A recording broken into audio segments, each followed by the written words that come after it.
Quiero leerle un versículo ahorita de la palabra y quiero partir de aquí. Dice ahí en Eclesiastés capítulo 3 y versículo número 11. De aquí quiero partir lo que voy a compartirle el día de hoy. Dice que, si lo encontró, dice: todo lo hizo hermoso en su tiempo y ha puesto eternidad en el corazón de ellos, sin que alcance el hombre a entender la obra que ha hecho Dios desde el principio hasta el fin. Sí. Vea que es muy importante que nosotros podamos entender que hay algo en nosotros que Dios puso, y eso que Dios puso dentro de nosotros es eterno. ¿Sí? Hay una eternidad dentro de nosotros. Nuestra alma, nuestro espíritu es eterno. Ese no se puede morir. Puede morirse nuestro cuerpo, ¿sí? Puede desgastarse, puede acabarse, pero eso que está ahí adentro de nosotros, que tiene que ver con nuestra alma es inmortal, no se puede morir, no hay nada que la pueda matar, ¿sí? Es inmortal. Entonces nosotros tenemos que pensar en eso, porque no podemos pensar en nuestra alma solo en virtud de los 50, 70 o 100 años o 30, los años que Dios nos dé en esta vida. No podemos pensar nuestra vida en virtud de eso, porque somos creados para la eternidad, fuimos creados para la eternidad. Esa persona que está ahí a su lado va a vivir eternamente, pero hay un destino para unos y para otros. Sí. Por esa razón es que nosotros tenemos que ser cuidadosos, porque en este breve espacio que nos corresponde se determina dónde pasamos la eternidad. ¿Sí? ¿Dónde vas a pasar la eternidad? Esa decisión la tomas aquí. ¿Sí? La tomamos aquí en nuestra vida. Por eso cuando vemos personas que están desperdiciando sus vidas, debe haber un sentimiento hacia eso. Debemos de sentir cómo puede perderse. Y ese es digamos, el foco del enemigo. El objetivo del enemigo es quedarse con esas almas para atormentarlas por toda la eternidad. Entonces, ¿cómo no estar agradecidos con Dios? Si Él dice que Él fue a preparar un lugar para nosotros. ¿Por qué? Porque este no es el lugar permanente. Este es un lugar de paso. Este es un lugar pasajero. Entonces tenemos que cuidar nosotros que no perdamos nuestro lugar allá. Tenemos que cuidar que nuestro nombre esté inscrito en ese libro precioso que es el libro de la vida.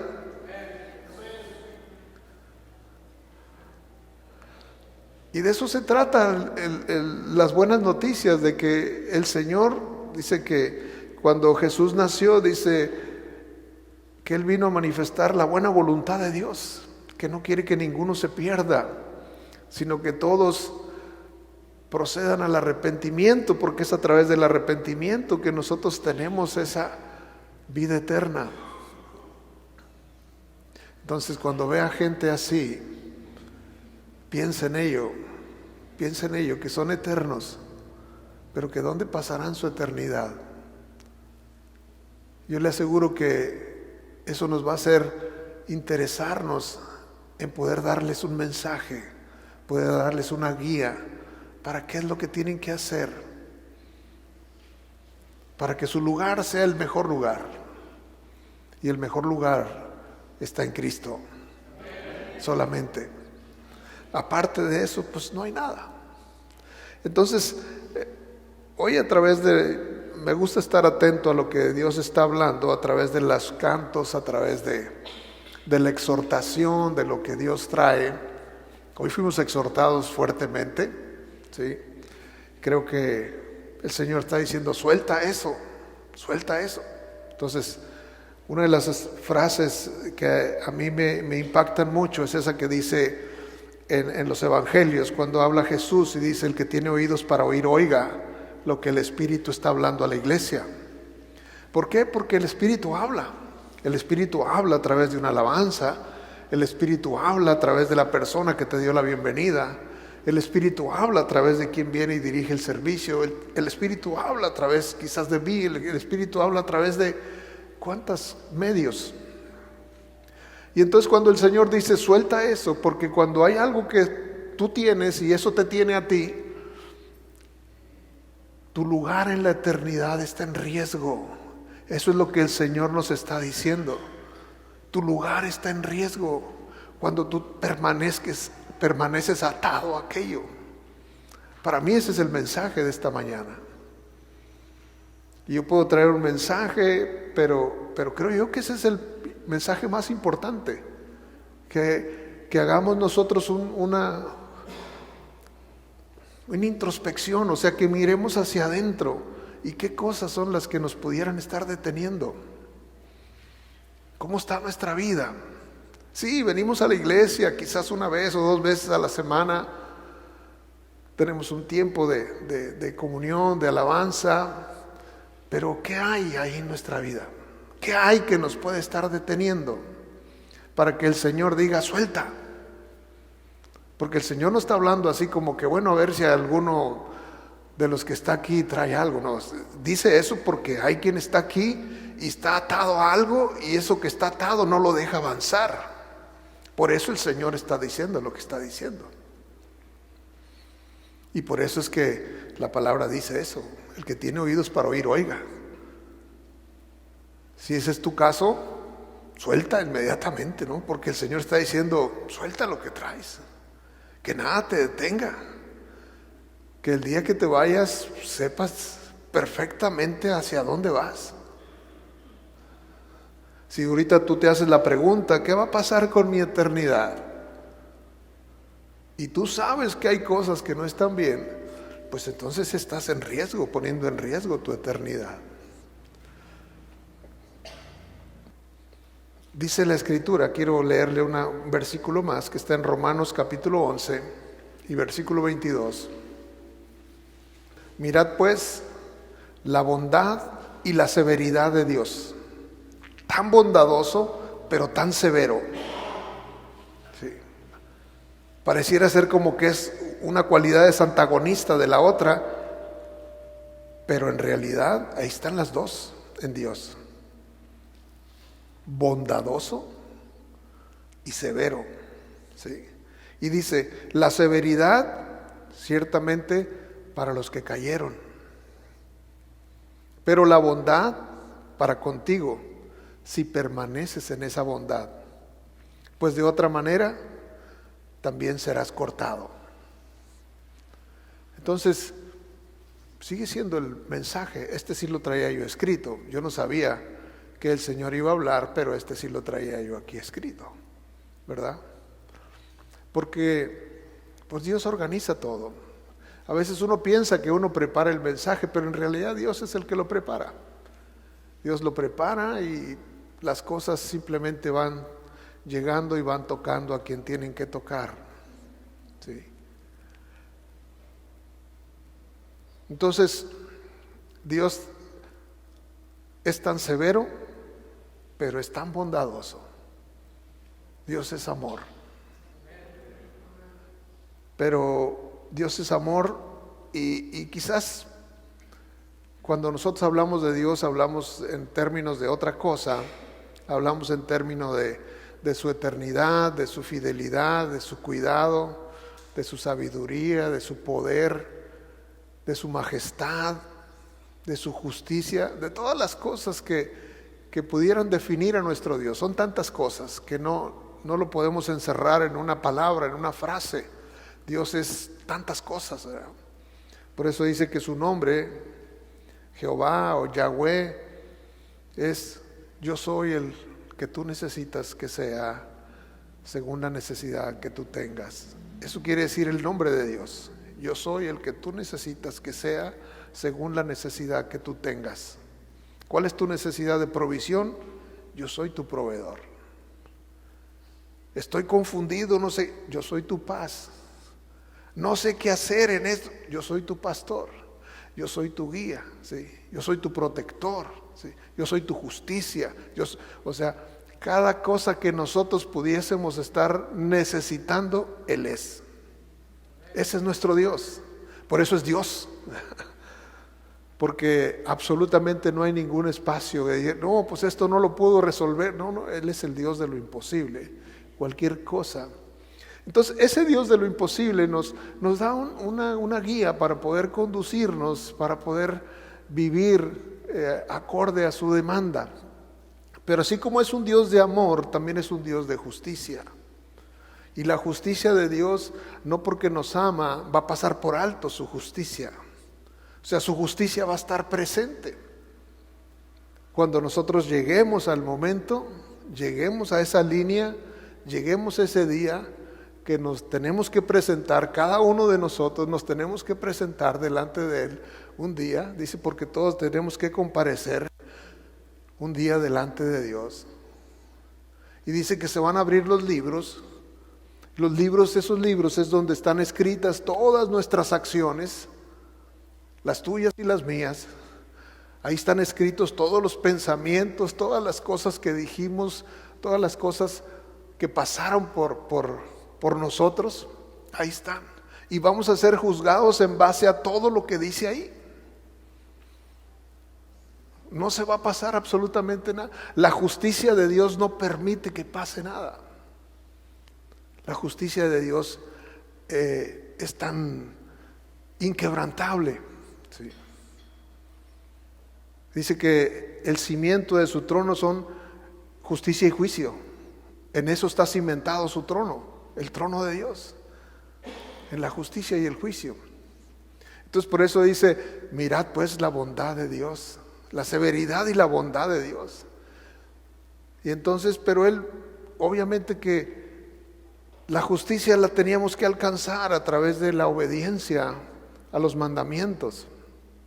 Pero de ninguno de nosotros o ninguno de los hombres que han habitado en esta tierra ha sido capaz, con excepción de uno, que es nuestro Señor Jesucristo. Él fue el único capaz de obedecer la ley de Dios, porque esa es la única manera de obtener la justicia.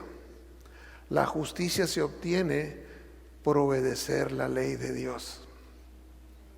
Entonces todo aquel que obedece la ley de Dios obtiene justicia. Y si no lo obedecemos nosotros, entonces Job se hace una pregunta. Yo creo que usted ha leído el libro de Job. Si no lo ha leído, un día léalo, en el capítulo número 9. Job se hace una pregunta, capítulo 9 y versículo 2. Dice así: ¿cómo se justificará el hombre delante de Dios? ¿Cómo le puede hacer? No sé si está aquí. ¿Cómo se justificará el hombre delante de Dios? Dice Job, capítulo 9 y versículo 2. Él se hace la pregunta. Un hombre temeroso de Dios, apartado del mal, que hacía las cosas como tenía que hacer, pero estaba pasando por grandes dificultades y dice, ¿cómo me puedo justificar delante de Dios? ¿Por qué? Porque hay una demanda de justicia que es puesta sobre cada uno de nosotros. Y entonces Pablo dice en Romanos capítulo 8, el versículo 3 y 4, vea lo que dice. Si usted quiere leer la carta a los romanos, el tema de Romanos es la justicia. Ese es el tema de la carta de Pablo, del apóstol Pablo a los romanos. Ese es el tema, la justicia. Y dice aquí, porque lo que era imposible para la ley, por cuanto era débil por la carne, Dios, enviando a su Hijo en semejanza de carne de pecado, y a causa del pecado condenó al pecado en la carne, para que la justicia de la ley se cumpliese en nosotros, que no andamos conforme a la carne, sino conforme al Espíritu. Yo creo que usted entiende un poquito ya de lo que estoy tratando de explicar, que nosotros no pudimos obedecer la justicia. Dice, por cuanto era débil por la carne. ¿Por qué? Porque el mandamiento dice esto, pero yo lo traspaso, lo transgredo, fallo, una vez, otra vez, fallo con eso. porque el mandamiento es así. Y entonces dice, la debilidad de cada uno de nosotros hacía imposible nuestra obediencia. Pero sí se podía, porque Jesús lo pudo hacer. Pero nosotros no lo pudimos hacer, nadie, absolutamente nadie. Y dice, por eso Dios, enviando a su Hijo en semejanza de carne de pecado, o sea, hecho semejante a nosotros, y a causa del pecado, condenó el pecado, venció el pecado. ¿Qué es el pecado? El pecado es el error, es la falla. Cuando uno decimos, no, pues pequé, pues sí, fallé. En sí, la palabra pecado quiere decir errar. Alguien que falla lo que Dios dijo, por eso se le llama como pecar, ¿sí? Cuando tú haces otra cosa de lo que Dios dice, tú estás fallando, tú estás pecando, ¿sí? Eso tiene que ver con el pecado. Y entonces dice, pero que nuestro Señor Jesús condenó al pecado, dice, para que la justicia de la ley se cumpliese en nosotros, que no andamos conforme a la carne, sino conforme al Espíritu. Lo que hizo nuestro Señor Jesús, nos dio a nosotros su justicia, nos la regaló, ¿sí? Él obedeció y por su obediencia fue constituido como justo, y entonces en esa justicia Él nos la entrega a nosotros. Yo quiero que piensen eso un momento, que ha sido el mayor regalo que hemos recibido en toda nuestra vida. Quizá a usted le han regalado cosas hermosas o que usted considera valiosas, pero la mayor de todas ellas es la justicia que Jesús compró para nosotros. Esa justicia. Entonces, ahora nosotros tenemos que obedecer la ley. No, Jesús ya lo obedeció. Pero aún así hay una demanda sobre nosotros. Y de esa es de la que yo le quiero decir hoy. Hay una demanda sobre nosotros, sobre cada uno de aquellos que ha creído en Jesucristo. Y esa demanda es muy clara, ¿sí? No estamos obligados a guardar la ley, pero sí estamos obligados a cumplir la justicia de la ley. A ver si me entiende esto que le estoy diciendo. No estamos obligados a guardar la ley, pero sí estamos obligados a cumplir la justicia de la ley. ¿Cuál es la justicia de la ley? Esa sería una buena pregunta. Si usted quiere ver conmigo Mateo 22, 35 al 40. Dice, y uno de ellos, ¿sí lo encontró? Mateo 22, 35. Dice, uno de ellos, de esos maestros, intérprete de la ley, preguntó para tentarle diciendo, maestro, ¿cuál es el gran mandamiento de la ley? O sea, ellos estaban hablando acerca de esa ley de Dios. Y Jesús le dijo, amarás al Señor tu Dios con todo tu corazón y con toda tu alma y con toda tu mente. Este es el primero y grande mandamiento. Y el segundo es semejante, amarás a tu prójimo como a ti mismo. De estos dos mandamientos depende toda la ley y los profetas. O sea, cuando dice toda la ley y los profetas, quiere decir todo lo que los profetas hablaron y todo lo que se dice de la ley, todo eso depende de estos dos. Amarás al Señor con todo tu corazón, con toda tu alma, con toda tu mente, con todas tus fuerzas, y amarás a tu prójimo como a ti mismo. Dice, de estos depende la ley y los profetas. Lo que quiere decir que si eso depende de, entonces estos dos mandamientos son antes que la ley y los profetas. Decía un pastor que escuché yo, dice, mira, si de estos dos depende la ley y los profetas, quiere decir que es como si yo viera un gancho y me voy a quitar mi sombrero, que no traigo sombrero ni está el gancho, y lo voy a colgar ahí. Entonces debe de estar ya el gancho para que yo pueda colgar mi sombrero, ¿verdad? Entonces, los mandamientos estos, al amar a Dios y el amar al prójimo, ya existían. Y ahí fue donde se colgó la ley. La ley se puso ahí. Entonces, la ley es posterior a esos mandamientos. Jesús vino y cumplió toda la ley, Pero entonces la ley sigue teniendo un requerimiento. ¿Sí están acá? Ok. Entonces, esta conversación de Jesús con ellos, lo que está revelando es que amar a Dios y al prójimo son antes que los mandamientos. Son desde antes. Ya le anteceden, digamos, a esto. Dice Romanos capítulo 13 y versículo 8. Si lo encuentra, diga amén. Vea lo que dice: no debáis a nadie nada. Ese es otro tema, ese es otro tema de enseñanza, de que no estar endeudados. Quizás este año lo terminamos muy endeudados. No le voy a pedir que levante la mano el que está endeudado, porque dice: no debáis nada a nadie, sino el amaros unos a otros. Lo único que debemos deberle a alguien, yo estoy en deuda con cada uno, ¿sí? Y usted está en deuda con cada uno, ¿sí? Es lo único que debe, es amarle. Dice, ¿por qué? Porque el que ama al prójimo ha cumplido la ley. Entonces, ese requerimiento sigue estando vigente en su vida. Usted puede decir, no, pero Jesús ya cumplió la ley. Sí, ya cumplió la ley, pero ese mandamiento sigue estando presente en su vida. Aunque usted me diga, no, pero yo ya acepté a Cristo en mi corazón, aún así, usted tiene un mandamiento de amar a Dios y amar a su prójimo por encima de todas las cosas. Porque está tan sencillo. Dice, bueno, si nosotros vamos a presentarnos delante de Dios y le vamos a decir, Señor, perdona mis ofensas, como también yo se las perdono al que me ofendió, ¿verdad? Entonces, ese perdón, ¿qué es lo que hay detrás de ese perdón? Pues es el amor. Yo voy a perdonar porque amo a esa persona, porque amo a Dios que me dice perdona a tu prójimo, porque amo a Dios que me dice ama a tu prójimo.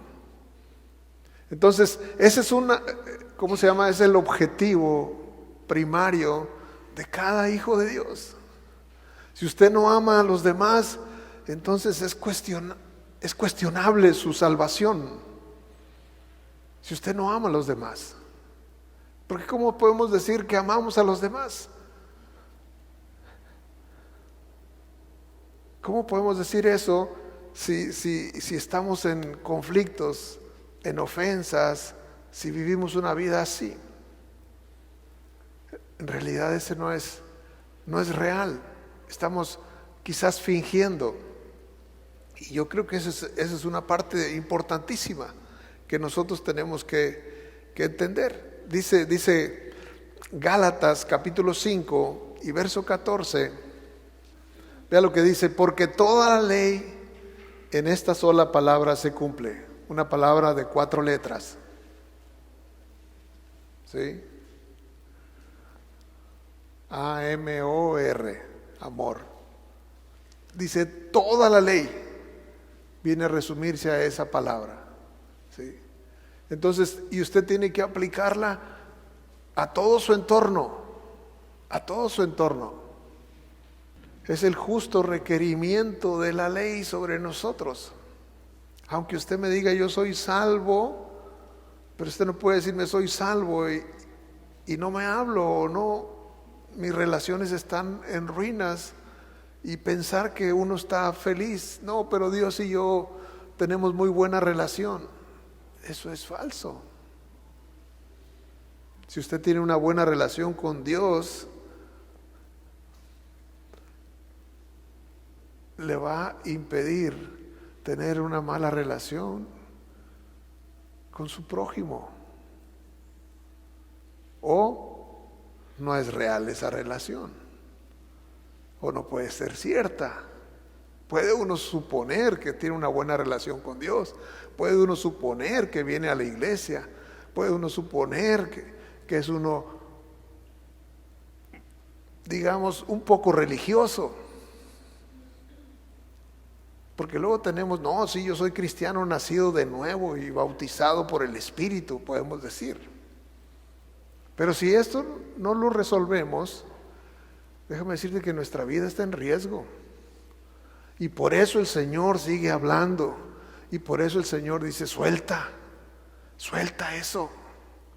Suelta, no puede estar tu vida así, suéltalo. Sí.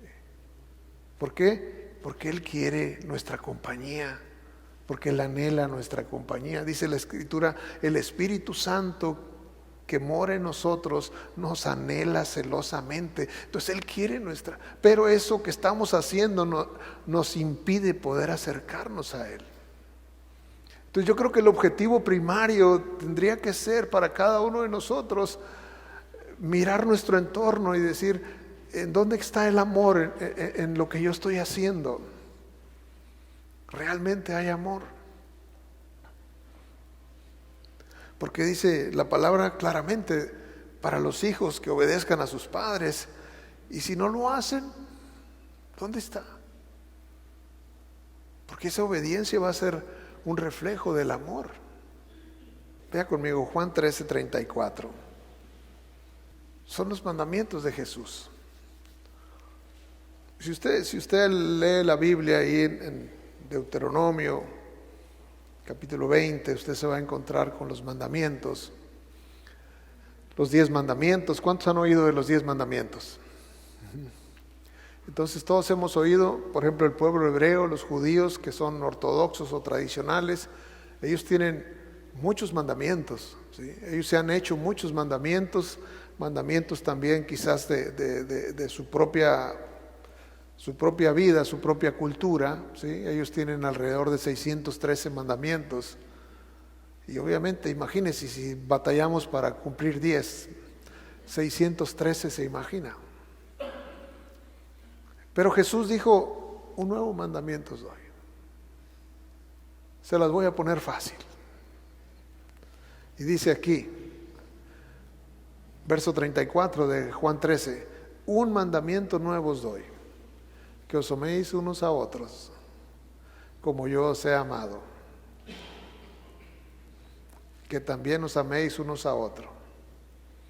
En esto conocerán todos que sois mis discípulos, si tuviereis amor los unos con los otros.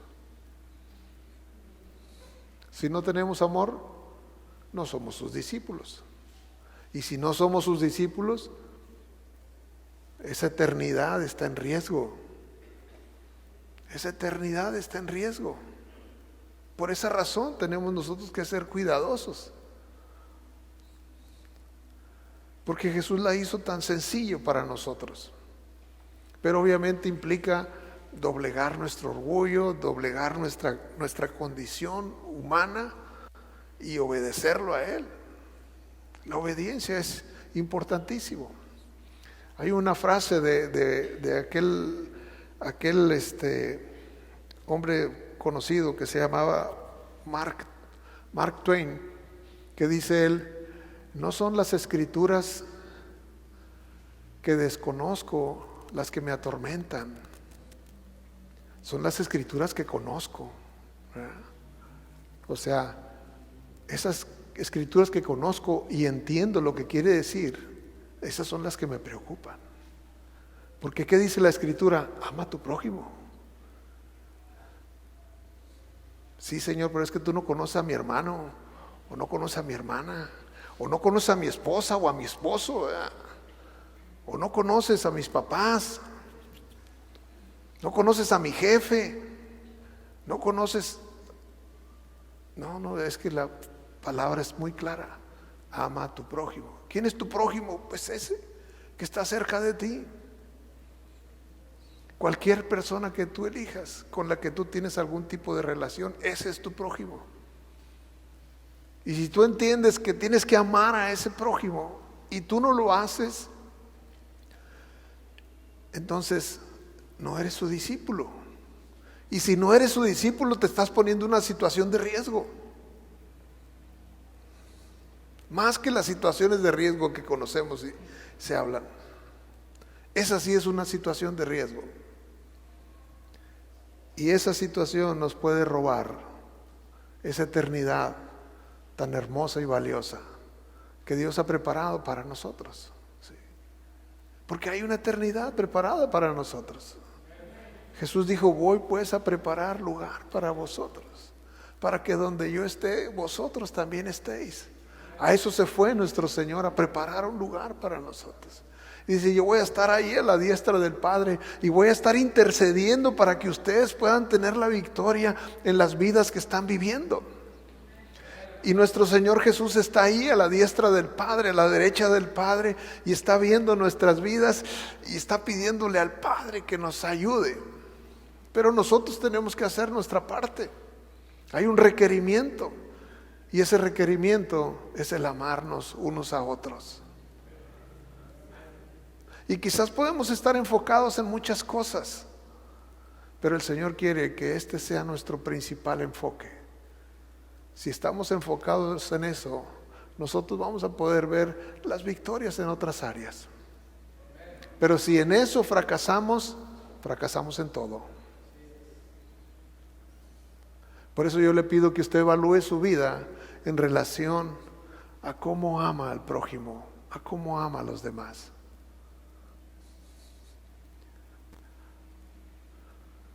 ¿Cómo amamos? ¿Cómo nos amamos unos a otros? Eso es lo que la palabra de Dios quiere que nosotros tengamos cuidado. 1 Timoteo capítulo 1, versículos 5 y 6, que se la voy a leer en una versión que se llama la Biblia de las Américas.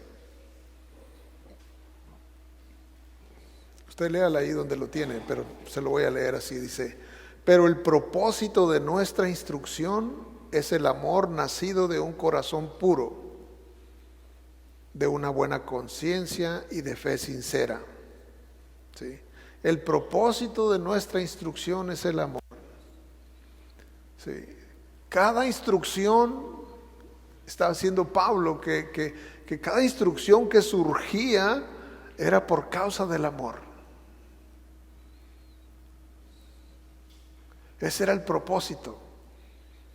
Ese era el propósito. Si lo leo como usted tenía ahí, dice, pues el propósito de este mandamiento es el amor, nacido de un corazón limpio, de buena conciencia y de fe no fingida, ¿sí?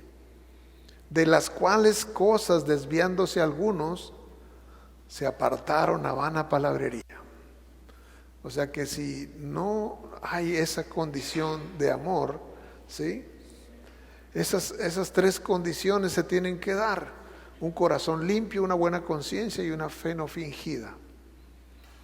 Y si nos ponemos a pensar en eso, que todo lo que hagamos, lo hagamos por amor, pues yo me encuentro culpable, ¿verdad? Porque hay muchas cosas que no hace uno por amor. Y no tiene uno más que decirle, Señor, perdóname, ayúdame a cambiar. Ayúdame a cambiar, porque hay cosas que hago y no las hago con esa motivación. Y tú esperas que yo sea motivado por el amor. Dios espera que usted sea motivada por el amor, que tu atender a tus hijos sea por amor, ¿sí? Que las cosas que haces, dice la Escritura, sí, que todo lo que hagamos lo hagamos como para Él. Si es nuestro trabajo, si es nuestra entrega, si es nuestras relaciones, si es cualquier cosa, sabiendo que lo que queremos es que el Señor se agrade de todo lo que hagamos. Si hay una evidencia que marca que nacimos de nuevo, es eso. Dice la Escritura ahí en 1 Juan 4, 7 y 8. Dice aquí, amados, amémonos unos a otros. 1 Juan capítulo 4 y versículo 7. Amados, amémonos unos a otros, porque el amor es de Dios. Todo aquel que ama es nacido de Dios. Entonces, la evidencia de que uno ha nacido de nuevo es que uno ama. Si alguien no ama, entonces está en duda su nuevo nacimiento. Podemos decir, yo soy un cristiano nacido de nuevo, y así como esos hay muchos, que pueden decir eso, pero quizás solamente son religiosos. Pero la evidencia de alguien que ha nacido de nuevo, esa persona ama. Y el amor, como decía Santiago, sin obras, pues entonces, ¿cómo puedes decir que lo tienes? Sí, la fe sin obras está muerta. Si yo digo que yo he nacido de nuevo, pues déjame ver que naciste de nuevo. ¿Y cómo va a ser eso posible? Pues cuando estés amando, cuando aunque alguien te ofende, tú pasas por alto la ofensa, cuando eres pronto para perdonar, para ayudar, para restaurar. Imagínese que ese sea el foco de la iglesia. No me refiero solo del frente, me refiero de la iglesia en el mundo. Qué diferente sería el mundo, ¿no se imagina? Que todos tuviéramos ese enfoque. Porque ese era el enfoque de los discípulos de Jesús. Cuando la gente decía, míralos cómo se aman. Entonces, como nos llevemos entre nosotros, va a impactar allá afuera. Si entre nosotros nos amamos, si entre nosotros nos procuramos, si entre nosotros nos perdonamos, si entre nosotros pasamos por alto las ofensas, entonces va a ser mucho más fácil para aquellos de afuera que conozcan a Dios.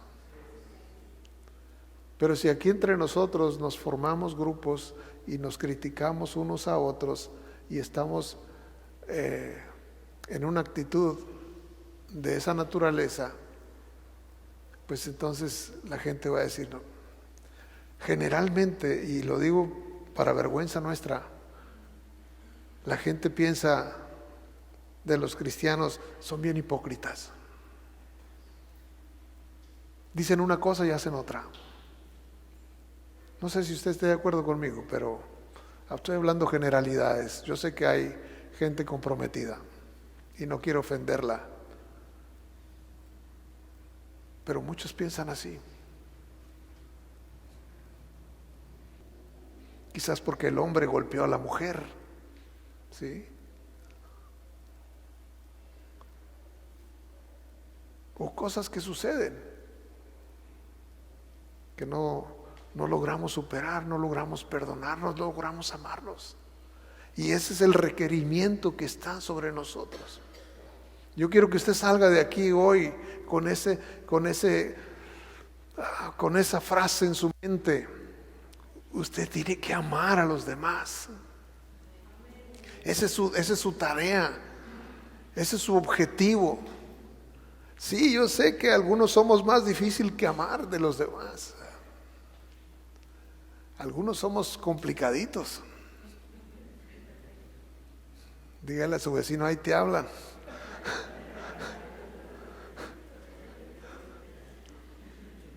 Pero aún así tenemos que aprender a amarnos unos a otros. Eso es lo que Dios demanda y está demandando. Si tú quieres un año diferente, atrévete a ser diferente. Atrévete a ser diferente. Amén. Yo te voy a invitar que te pongas en pie. Si en alguna forma usted pudo pensar que parte de este mensaje era para usted, entonces dele gracias a Dios y dígale: gracias por hablarme, Señor. No dejes de hablarme, no dejes de exhortarme. Te necesito, Señor. Haga una oración personal. Dele la gloria a Dios, porque hoy nos habló y nos habló fuerte. Así que hay una situación que usted está sosteniendo, deteniendo, suéltela. No se quede con ella. No se quede con ella. Puede ser este el último día de muchas cosas que le estaban deteniendo, que estaban deteniendo a sus hijos, que estaban deteniendo a su familia, que estaban deteniendo su progreso, que estaba deteniendo su avance.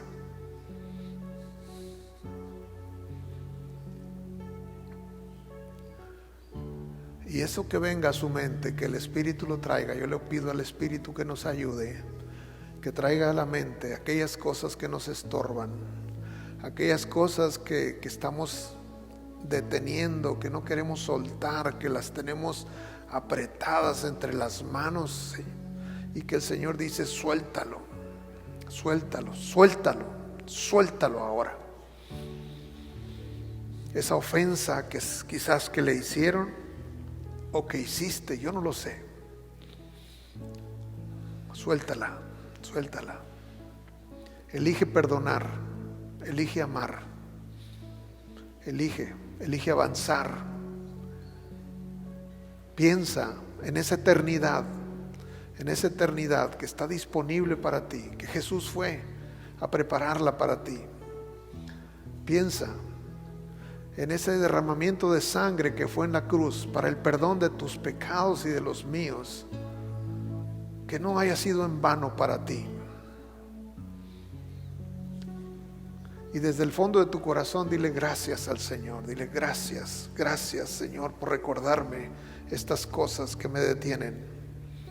Quiero avanzar, quiero lograr llegar a donde tú me quieres llevar. Quiero llegar a donde tú me quieres llevar. En el nombre de Jesús. Perdona mis ofensas. Perdóname esa falta de amor que he manifestado hacia muchas personas quizás. Perdóname y ayúdame. Necesito tu ayuda para poder cambiar, para poder alcanzar el objetivo, que es amar al prójimo como a mí mismo. Amarte a ti, Padre, por encima de todas las cosas. Yo elijo amarte y te pido perdón por cada pecado que he cometido.